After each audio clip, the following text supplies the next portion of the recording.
200 kilómetros para llegar a Ushuaia. Se mencionó varias veces hoy en el transcurso del culto algo que venía en mi corazón trabajando, y a mí me gustaría, se habló del poder transformador de la palabra de Dios. Nuestra hermana Silvia puso el dedo en la llaga cuando dijo, me tocaba dirigir y había sol. Y era un lindo día para ir al campo. Menos mal que eligió dirigir. Sí, ¿no? Iba a recibir una reprimenda de quién. No, muy bien, Andrea. Ahora, ¿qué pasa en nuestras vidas cuando el Señor viene a nuestro corazón? Vamos a ir a la palabra de Dios, y la palabra de Dios es tan hermosa, tan profunda, tan poderosa, que con solo leerla, ustedes se van a dar cuenta a qué vamos a apuntar hoy. Esto relata de una de las primeras iglesias de la historia, y una de las primeras cartas, fue la primera carta que el apóstol San Pablo escribió en su ministerio. Se sabe que el Nuevo Testamento tiene unas cuantas cartas del apóstol Pablo, pero esta fue la primera, la más antigua. Entonces vamos a leer Primera de Tesalonicenses, capítulo número 1. A ver, yo voy a ver si puedo, si no se corta la transmisión, si no hacemos lío, para que nuestros hermanos sigan viéndonos y compartiendo desde Esquel. Tesalonicenses. Primera Tesalonicenses, capítulo 1. Mientras ustedes buscan, yo voy a, desde el versículo 1, yo voy a buscar algo que tengo por acá preparado. A ver. Porque me gustaría mostrarles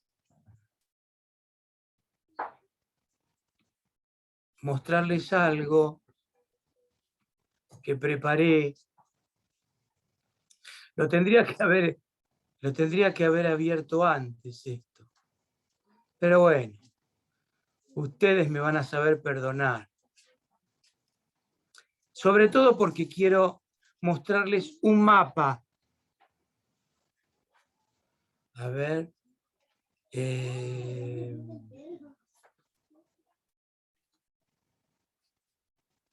Vamos a abrir un archivo acá. Espérenme un poquito.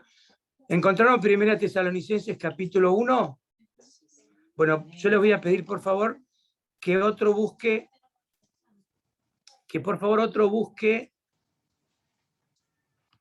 Hechos 17. Por favor. Hechos 17. ¿Quién quiere leer Primera Tesalonicenses capítulo 1, versículo 1? Fuerte, en voz alta. Pablo, Silvano y Timoteo, a la iglesia de los tesalonicenses, en Dios Padre y en el Señor Jesucristo. Gracias y paz sean a vosotros. De Dios nuestro Padre y del Señor Jesucristo. El 2.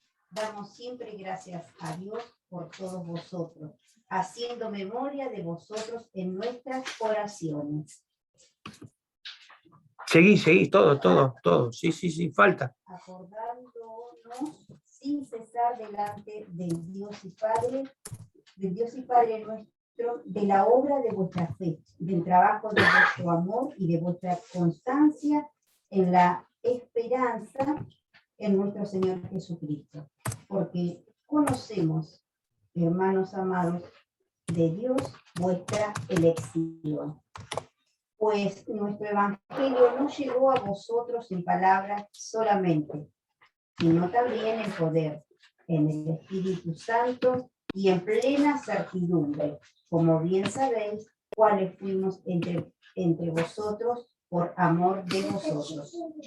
Y vosotros vinisteis a ser imitadores de nosotros y del Señor, recibiendo la palabra en medio de gran tribulación, con gozo del Espíritu Santo. De tal manera que habéis sido ejemplo a todos los de Macedonia y de Acaya, que han creído. Porque partiendo de vosotros ha sido divulgada la palabra del Señor, no solo en Macedonia y Acaya, sino que también en todo lugar vuestra fe en Dios se ha extendido, de modo que nosotros no tenemos necesidad de hablar nada, porque ellos mismos cuentan de nosotros la manera en que recibisteis y cómo os convertisteis de los ídolos a Dios para servir a Dios vivo y verdadero y esperar de los cielos a su Hijo, al cual resucitó de los muertos, a Jesús, quien nos libra de la ira venidera. Muchas gracias. Bueno, no encontré el archivo, como siempre, puede fallar. Lo tengo así preparado, pero no está. No lo encuentro. Es un PowerPoint. Después se lo voy a mandar. Bueno, ¿pudo leer en la Biblia? ¿Saben qué había pasado en esta iglesia de Tesalónica?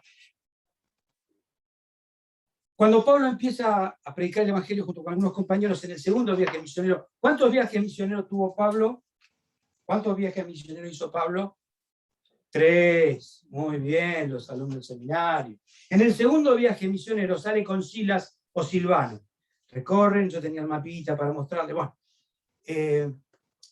y llegan a un lugar donde era Filipos, que fue el primer pueblo. Filipos fue el primer pueblo europeo donde se fundó una iglesia cristiana. Y allí Dios hizo un milagro a través de Pablo, de la famosa chica pitonisa que era divina y el Señor la libertó, y por libertarla los metieron presos a Pablo y a Silas en la cárcel, y mientras estaban en la cárcel encadenados, ¿se acuerda de ese famoso texto donde ellos empezaron a cantar y de repente la cárcel tembló, se abrieron las cadenas, las puertas, y hubo un milagro grande donde el carcelero y toda su familia se convierte al Evangelio, y de allí tienen que salir huyendo porque los amenazaron. Cuando van huyendo de ahí, van escapando, porque ellos iban predicando el Evangelio, van a la ciudad de Tesalónica. La ciudad de Tesalónica era como si fuera la ciudad de Ushuaia, era el centro, era la capital de Macedonia. No era una ciudad portuaria, pero sí era una ciudad donde había muchas culturas dando vueltas porque era muy importante y muy comercial. Allí en Tesalónica, Pablo, como era de costumbre, va a la sinagoga de los judíos a anunciarles que Cristo, esto está en Hechos 17, por eso yo le dije, anótenlo para después, no lo vamos a leer, pero guárdelo usted, yo se lo voy a pasar para que usted lo tenga, es un estudio muy interesante, porque tiene que ver mucho con lo que nos pasa a nosotros. Ahora va a ver, mire. Entonces, Pablo, ellos se reunían los sábados. Entonces, Pablo va un sábado a predicar el Evangelio, a predicar a Cristo. Va el segundo sábado y va un tercer sábado. En esos 3 sábados logra que algunos judíos, algunos pequeños judíos, se convirtieran a Cristo. Pero hubo mucha gente griega, muchos gentiles, muchos paganos que sí se convirtieron al Señor, y mucha gente dice, y mujeres nobles, no pocas. Entonces se formó un grupo, se formó una iglesia, lo que nosotros llamaríamos, después de una campaña, se formó un grupo de gente que se empieza a reunir. Pero ¿qué pasó? Los judíos que perseguían a Pablo y que no creían que Jesús era el Mesías, fueron a hacer alboroto allí, lo agarraron al jefe de la sinagoga, Jasón, lo llevaron preso y a unos con ellos. Pablo y Silas no dice que se escaparon, se escondieron. Pero pueden haberse escondido tranquilamente, porque soldado que huye sirve para otra guerra. O sea, tampoco siempre tenés que andar poniendo la cabeza, porque aparente a Pablo parece, no sé si no dice la Biblia, pero a Pablo lo martirizaron, así que le iba a llegar tarde o temprano. Ahora, ¿qué sucedió? Ellos tienen que escapar de Tesalónica de noche porque los iban a matar. Y allí, después de Tesalónica, va a Atenas, bueno, termina en Corinto, donde el Señor hizo una obra maravillosa también en Corinto, una iglesia que prosperó, Dios bendijo, estuvo más de 3 años y medio Pablo en Corinto trabajando en la iglesia, pero él se quedó con algo en su corazón. Se quedó muy preocupado por ese grupo de hermanos en Tesalónica que habían aceptado al Señor. que se habían convertido, que habían aceptado la palabra de Dios, pero que los tuvo que dejar rápidamente. Tal era la preocupación de Pablo y de Silas o Silvano, que Pablo envía a Timoteo y a Silas le dice, mire, vayan a ver, vayan como si fuera de Ushuaia, vayan a ver allá a Río Grande, a ver cómo están los hermanos, porque yo los tuve que dejar entre gallos y medianoche para salvar mi vida, pero no sé cómo están ellos. No había internet, no había como ahora que usted por ahí se puede comunicar, ni teléfono, nada. Entonces, ¿qué sucedía? Él estaba preocupado, porque si a él lo persiguieron para matarlo, ¿qué serían de los hermanos que quedaron allí creyendo en Jesús el Señor? Y entonces cuando vuelve Timoteo, cuando vuelve Silas, y le cuenta a Pablo cómo estaba la condición de la iglesia y los hermanos, se puso contento y entonces le escribe esta carta. Y está llena de riquezas y que no vamos a demorarnos ahora, porque esto es para estudiarlo en una clase o una clase bíblica, es para detenerse, pero yo les voy a dar la clave para entender esta carta del apóstol. No porque soy yo, sino porque está hecho así para que uno lo entienda. Mire, capítulo 1 que leímos, mire lo que dice el versículo 3. Yo se lo voy a leer de vuelta. Pablo les dice a los tesalonicenses, acordándonos sin cesar delante del Dios y Padre nuestro, ¿y qué dice? De la obra de vuestra fe. Ay, ahí no hay Biblia. Yo pediría que le alcancen una Biblia a las chicas, porque quiero que lo vean. ¿Tienen? Márquenlo. Fíjense, por favor. Todos mirando la Biblia. Mire lo que dice el versículo. La obra de vuestra fe. Ahora fíjense, por favor, el versículo número 9. ¿Lo tiene?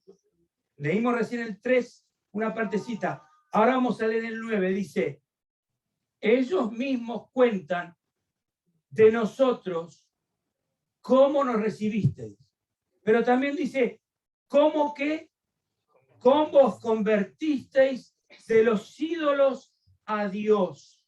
Entonces, si unimos la primera parte del versículo 3, donde dice, la obra de vuestra fe, quiere decir convertirse.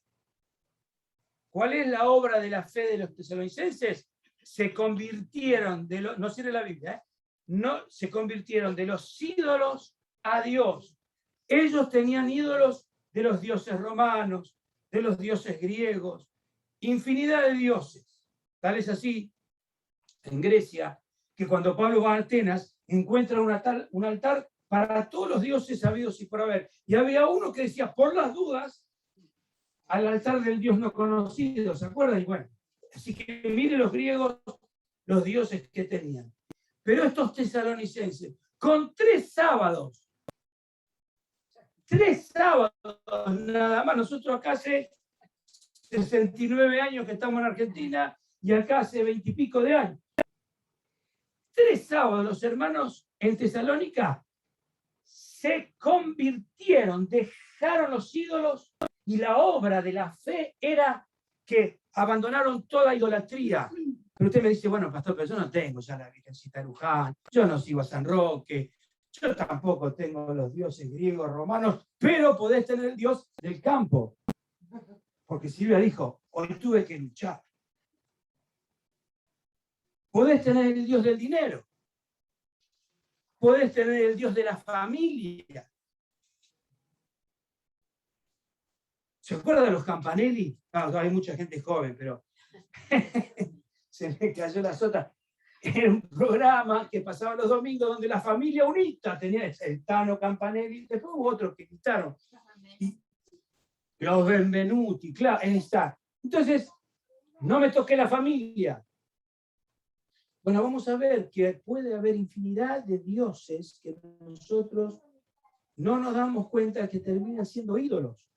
Nuestra carrera, inclusive nuestro ministerio pastoral puede ser un ídolo. Tus hijos pueden ser un ídolo, tus nietos pueden ser un ídolo, tu marido, tu mujer. Cualquier cosa que ocupe el lugar del Señor en nuestra vida como prioridad es un ídolo. Así que usted saque la conclusión, ¿qué ídolos dejaron de lado los tesalonicenses? Porque ahora vamos a ver una cosa importante, ¿no? Fue muy obvia la conversión, fue muy tremenda. No es que pasó a escondidas, porque los versículos que leyó nuestra hermana Iris dice que ellos mismos cuentan, han sido ejemplo en Macedonia y en Acaya, es como dijéramos, han sido ejemplo en toda Tierra del Fuego y en la Patagonia. Dice, ni siquiera nosotros tenemos que seguir predicando porque los tesalonicenses están haciendo la obra que ni nosotros pudimos hacer. 3 sábados. En 3 sábados, Dios hizo una obra tan grande en esa gente que se convirtió. Otra parte del versículo 3, fíjese lo que dice. La obra de vuestra fe. Después sigue diciendo, ¿qué dice? Del trabajo de vuestro, ¿qué? Amor. Lo vuelvo a leer. Del trabajo de vuestro amor. Mire lo que dice el versículo 9. La última parte. Para servir al Dios vivo y verdadero. Es decir, que el trabajo del amor era servicio. Primera parte, la obra de la fe, conversión. ¿Qué es conversión? Me olvidé un detalle pequeño. ¿Qué es conversión? Es cambio, es transformación. Ya no puedo ir en la dirección que iba antes. Cuando yo me convierto, cuando el Señor hace la obra de transformación en mi vida por el Espíritu Santo, porque esto no es obra ni del predicador, ni de la iglesia, ni del que te llegó el mensaje, es la obra del Espíritu Santo que toca tu vida por la palabra y te transforma, te convierte. Ellos se convirtieron, y dice que la obra de la fe fue abandonar la vieja vida, abandonar los ídolos, abandonar las viejas costumbres, abandonar todo lo malo y abrazarse a Jesucristo. Lo segundo es el trabajo de vuestro amor, que se representaba en servir a Dios, pero también servir al prójimo. Dice que salió la palabra divulgada. ¿Sabe lo que significa en griego? Dice, ha sido divulgada a partir de ustedes la palabra por toda la región. Divulgada era como un sonido de trompeta. Y no le pasa a usted, no le pasó que cuando usted se convirtió, cuando usted tuvo un encuentro con el Señor, usted le contaba a todo el mundo que Jesús había transformado su vida y usted quería agarrar la Biblia y si era posible metérsela en la cabeza de cualquier forma y contarle lo que le había pasado. Mire, yo me acuerdo con el tema de los ídolos, mi mamá tenía un altar, la italiana, tenía un altar en casa, en la casa de mis padres, una mesita, yo siempre lo cuento, una mesita con una luz, una vela, bueno, no era una vela, pero el San Roque, la Virgen María, qué sé yo. Yo entré a tirarle todo y había en la entrada de casa una imagen de azulejo, 4 azulejos de la Virgen de Lucán. No me toqué la Virgen de Lucán, que está mazo. Pero yo venía envalentonado, entonces le saqué un martillo y un cortafierro a mi papá. Y como siempre fui petizo, es decir, no crecí más de lo que era, tuve que agarrar un banquito, una escalerita. Se agarré la escalerita y llorando en el nombre del Señor, voy a sacar los ídolos de la casa de mi padre. Entonces yo agarro el martillo, el cortafierro, y cuando le estoy por dar al azulejo y reventar ese ídolo, porque era un ídolo para mí, qué sé yo, tenía pelo largo, aunque usted no lo crea, tenía pelo largo. Tenía más o menos el peinado de Elvis Presley, mire lo que era en la época, ¿no? Y me casa mi viejo de acá atrás y me tira al piso y me dice, ¿pero qué estás haciendo, sacrílego, hereje? Y bueno, en definitiva, yo les cuento, me terminaron echando de mi casa por haberme convertido al Evangelio. Parientes nuestros, cuando nos casamos con Cristina, por hacer la ceremonia religiosa en la iglesia evangélica, nos trataron de herejes y nos humillaron, inclusive nos fueron, obviamente. Es decir, convertirse siempre significó una lucha entre los poderes de las tinieblas y el poder de Dios, que siempre que vence es el poder de Dios, pero el que está en el medio es el que tiene que tomar la decisión. Así que convertirse de los ídolos a Dios no es fácil. Ni aquello, porque yo el error que cometí fue querer sacarle los ídolos de la casa de mi mamá, de mi papá, pero los ídolos se los tienen que sacar del corazón ellos. Porque cuando le termino de contar la historia, resulta que cuando mi mamá y mi papá empezaron a ir a la iglesia, fuimos a la iglesia de Olivo, del pastor Antonio Reyes, y me hicieron acordar cuando cantábamos Hay Poder, porque después de cada oración por sanidad, el coro se cantaba Hay Poder, Poder, sí, igual Poder era como el coro pleno. Empezaron a ir, entonces yo vi a mi mamá sacar la Virgen, San Roque, la mesita, sacó los azulejos de la Virgen de Luján y colgó el cartelito de sastre. Yo estaba feliz, gloria a Dios. Y un día buscando, me dice mi mamá, no me buscás allá que tengo en el baúl unas cosas que se...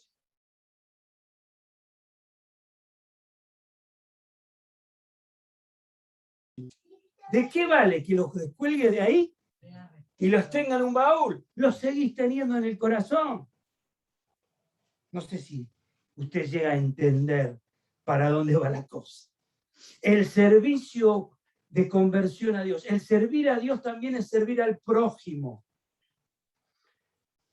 Los tesalonicenses se convirtieron de tal manera, yo decía, era una conversión y ellos divulgaban, era un sonido de trompeta. ¿A cuántos le habló usted del Señor últimamente? Le habló de Cristo, le habló de lo que el Señor ha hecho en su vida. Pablo, sin ningún tapujo, decía, sean imitadores de mí como yo soy de Jesucristo. Sean imitadores de nosotros, o sea, él decía de Timoteo, de Silas y de él, como nosotros somos de Jesucristo. Ahora, yo no sé si les puedo decir sean imitadores de mí como yo soy de Jesucristo. Usted puede decir sean imitadores de mí como yo soy de Jesucristo. Mire, la fe no solo se predica, la fe se vive. Y cuando dice, todos dan testimonio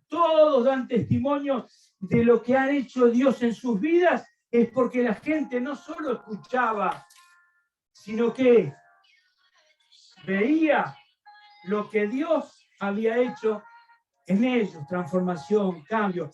Y finalmente, miren lo que dice al final, versículo 3, vuestra constancia en la esperanza.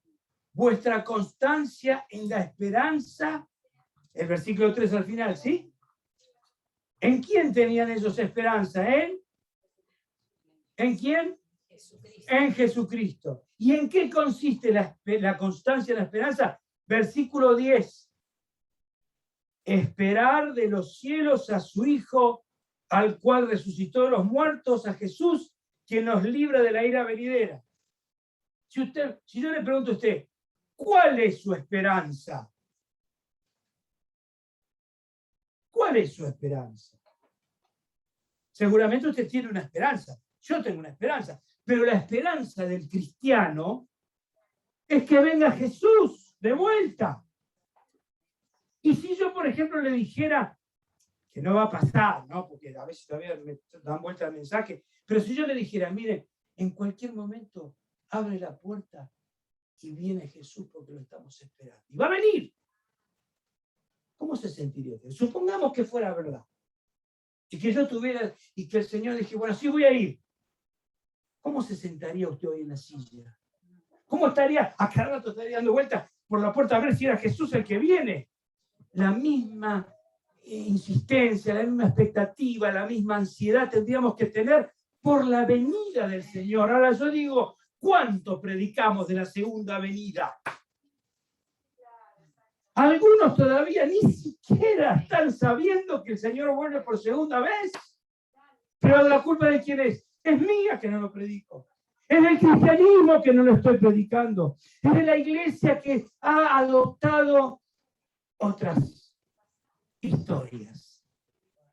Por eso yo quiero alentarle a la iglesia de Sociedad Cristiana en esta tarde y decirle, hermanos, 3 cositas nos pide el Señor, que son sencillas, pero que a la vez son muy profundas. La obra de vuestra fe, convertirse al Señor. El trabajo de amor, servicio. Pero no solo servicio a los propios hermanos, no solo servicio a tu familia, servicio al que lo necesite y constancia en la esperanza. ¿Sabe lo que es la constancia también en la esperanza? No es solo esperar al Señor, sino que en el medio hay fortaleza confiada. Vienen pruebas, vienen luchas, van a venir problemas cuando vos convertido seas luz y a tu lado hay oscuridad. Los compañeros de trabajo, en la familia, en tantos lugares. ¿Cuántas veces nos ha pasado que por ser testigos del Señor nos ponen chicanas y nos prueban? Pero dice la palabra que el que tiene esperanza tiene una paciente constancia en las pruebas. Porque ni usted ni yo sabemos cómo va a resultar, pero sí estamos seguros que el Señor tiene el control. No importa. Yo sé que es difícil pasar luchas, pasar pruebas, pasar dificultades. A ninguno nos gusta. Todos estamos así. Pero sabemos que el Señor tiene el control. A pesar de que todo parezca oscuro, difícil, sé paciente y confía que el Señor, en definitiva, va a hacer esa obra. Y ellos eran hombres y mujeres que con solamente tres predicaciones de Pablo, se convirtieron de tal forma que nunca más llegaron a hacerlo. Miren, tan importante es esta carta, que es la primera vez que el apóstol Pablo utiliza las tres virtudes teologales: amor, fe y esperanza. Que en 1 Corintios capítulo 13, en el versículo 13 dice: ahora permanecen la fe, la esperanza y el amor. Estos tres, pero el mayor de ellos es el amor. Esas tres características y virtudes, fe, amor y esperanza, son las columnas por las cuales va el cristianismo. Y él ya lo usa para sus hermanos filipenses, que en realidad ellos le estaban dando una gran enseñanza. Por eso quiero alentarte, quiero pedirle al Señor por esta nuestra iglesia, que realmente, hermanos, no es solo nuestra iglesia, no es solo nuestra comunidad de sociedad cristiana, hay una frialdad, hay una tibieza en el Evangelio, es decir, realmente, hermanos, yo sinceramente le digo, si porque hay un lindo día, yo voy a dejar de ir al culto, mire, la verdad que mi cristianismo, la mía, yo hablo por mí, no por usted ni por mí. Ándate a tu casa, quédate, haz lo que quieras, pero no finjas ser lo que no sos. O sea, no estamos jugando a la religión. Imagínense, estamos predicando de Jesucristo que entregó su vida para salvarnos y que lo crucificaron, lo laceraron. El otro día me decía mi esposa: mira, yo me clavé una espina y no se podía. Y entonces dice: imagínate vos la cabeza del Señor con las espinas clavadas y sangrando. No aguantamos. Y sí, no aguantamos, pero el Señor lo aguantó y lo sufrió porque te ama a ti y me ama a mí. Entonces, ¿qué nos puede separar del amor del Señor? Yo quiero alentarle hoy, a pesar de que también algún retito hay, pero quiero ser parecido a los tesalonicenses, quiero ser parecido a Jesús, quiero ser como Él. Dice que nosotros tenemos que ser como Cristo. Entonces, que Él nos ayude a salir de todo letargo, de toda falsa conversión. Hay gente que está convencida, está bien, pero una cosa es estar convencido y otra cosa es estar convertido. Vos ya no actuás de la misma manera que actuabas antes. Vos no reaccionás de la misma manera que reaccionabas antes. Tus parámetros de decisiones son el amor a Dios, el amor al prójimo, la fe que va por sobre todas las cosas. Ningún ídolo, ninguna cosa te puede separar del amor del Señor. El Señor te ama tanto, por eso dio su vida. Y los tesalonicenses en 3 sábados solamente. Tendríamos que hacer una prueba, ir a un lugar y predicar durante 3 sábados, a ver qué pasa. Claro, lo que pasa es que también habría que poner en el mismo peso que corra riesgo nuestra vida y que tengamos que salir rajando como salieron rajando, porque si no los mataba. Puede decir, no, el culto estuvo aburrido. Qué sé yo. No se pasaron los músicos. Pero, viste que a veces hoy estuvieron los músicos, sí, los que saben. Con la banda. Che, se pasaron. Muy bien, el estilo de. ¿Cómo era? He decidido con alegría, pero con la profunda convicción de que el Señor es el que va a hacer la obra.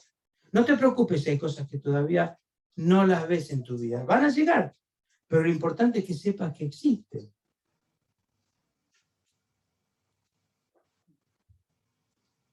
Que el Señor nos ayude a que su palabra, a veces nosotros hablamos de, porque dice, la palabra que ustedes recibieron no la recibieron solamente sin demostraciones de poder, y se vinieron con demostraciones de poder, pero a veces no solo es el milagro.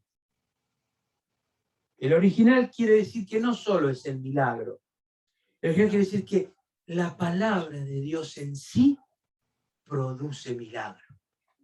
Si después viene la sanidad, si después viene la liberación, si después viene lo que tenga que venir, viene como regalo del Señor, pero lo que hace poder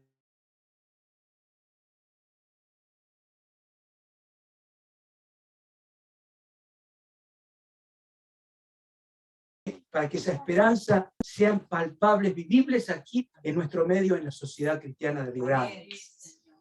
Y por extensión a los hermanos de Esquel y a quienes escuchen este mensaje, yo realmente anhelo que ojalá se diga de la iglesia, se oye de ustedes y se conoce a lo largo de toda la región la obra de vuestra fe, el trabajo de vuestro amor y la constancia en la esperanza. ¿Qué tendrán estos, decían? ¿Qué tendrán estos que tienen alegría, que tienen gozo, que son capaces de ofrecer su vida por causa de ese tal Jesús? Señor, ojalá pudiéramos ser partícipes de esos 3 sábados, como pasó en Tesalónica. Nosotros que ya llevamos años y años, Señor, y todavía nos falta. Pero como sabemos que tú tienes un propósito con nosotros y nos tienes paciencia y sabes que la obra la has comenzado tú y como tú la comenzaste, también la vas a terminar en nuestras vidas.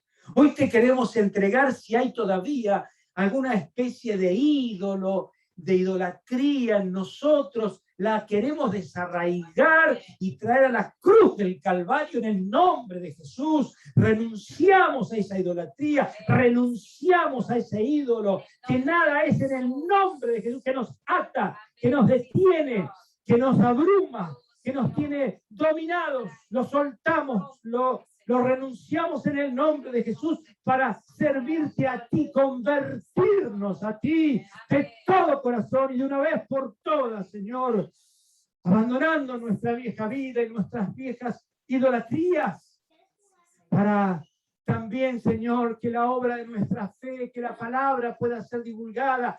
Ayúdanos a ser comunicadores de tu mensaje, pero también ejemplos de tu palabra, ejemplos de la vida, que puedan vernos y decir, esta gente realmente es distinta, no porque sea más, sino porque tienen a Jesús en su corazón.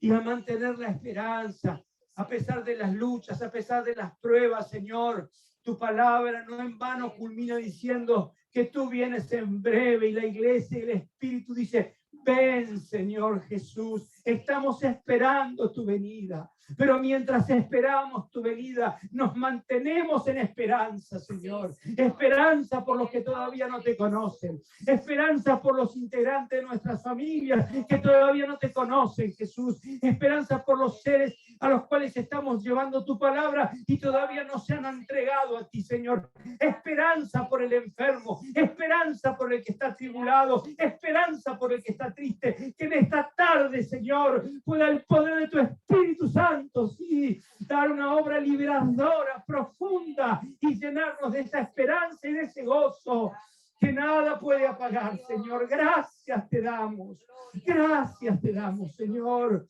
porque tú eres Rey, porque tú vives, porque tú reinas, Señor, porque tú nos amas profundamente y no miras nuestras fallas, porque tú las has pagado en la cruz del Calvario con tu sangre. Te pedimos perdón por ello, Señor, y bendecimos tu nombre por este día de victoria para las familias, día de victoria para tu iglesia, Señor. En el nombre de Jesús te damos gracias, Señor. Amén y amén. Que el Señor les bendiga.